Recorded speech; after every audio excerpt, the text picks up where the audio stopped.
Abu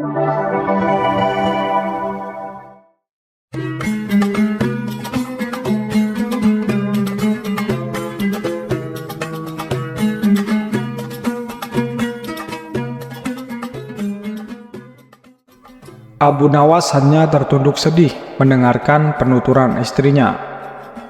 Baginda Raja membongkar rumah Abu Nawas tanpa bisa dicegah. Kata mereka, tadi malam Baginda bermimpi bahwa di bawah rumah Abu Nawas terpendam emas dan permata yang tak ternilai harganya. Tetapi setelah mereka terus menggali, ternyata emas dan permata itu tidak ditemukan. Dan Baginda pun tidak meminta maaf kepada Abu Nawas. Lama Abu Nawas memeras otak, namun belum juga ia menemukan muslihat untuk membalas suami Baginda. Makanan yang dihidangkan oleh istrinya tidak dimakan karena nafsu makannya lenyap. Malam pun tiba, namun Abu Nawas tetap tidak beranjak. Keesokan hari, Abu Nawas melihat lalat-lalat mulai menyerbu makanan Abu Nawas. Ia tertiba tertawa riang.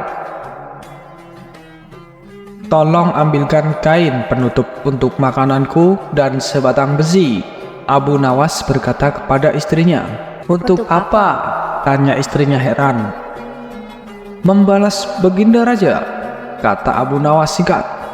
Dengan muka berseri-seri, Abu Nawas berangkat menuju istana.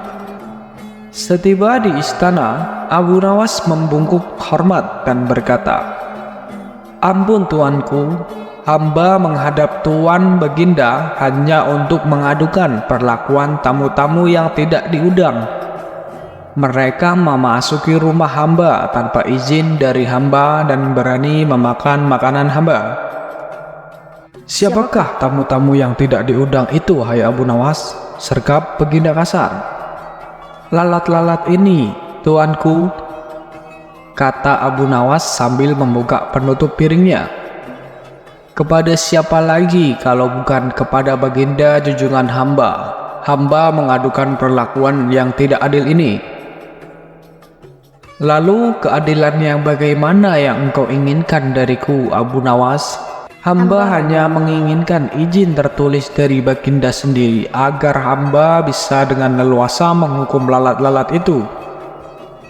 Baginda Raja tidak bisa mengelakkan diri menolak permintaan Abu Nawas karena pada saat itu para menteri sedang berkumpul di istana.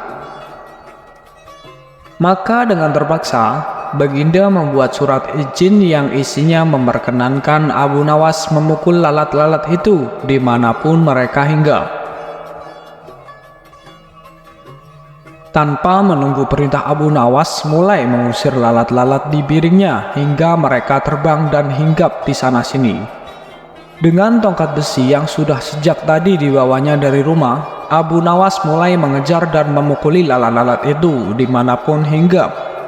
Ada yang di kaca, ada yang di piring, ada yang di makanannya Baginda Raja.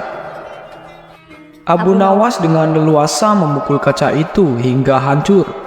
Kemudian vas bunga yang indah, giliran patung hias sehingga sebagian dari istana dan perabotannya remuk diterjang tongkat besi Abu Nawas. Bahkan Abu Nawas tidak merasa malu memukul lalat-lalat yang kebetulan hinggap di tambannya.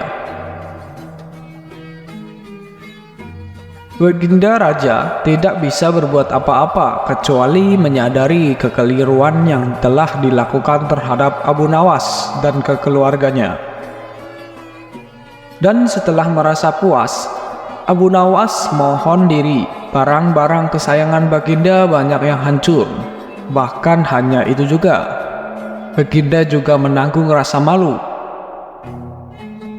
Kini ia sadar betapa kelirunya berbuat semena-mena kepada Abu Nawas. Abu Nawas yang nampak lucu dan sering menyenangkan orang itu ternyata bisa berubah menjadi garang dan ganas, serta mampu membalas dendam terhadap orang yang mengusiknya. Abu Nawas setelah itu pulang dengan perasaan lega. Istrinya pasti sedang menunggu di rumah untuk mendengarkan cerita apa yang dibawa dari istana.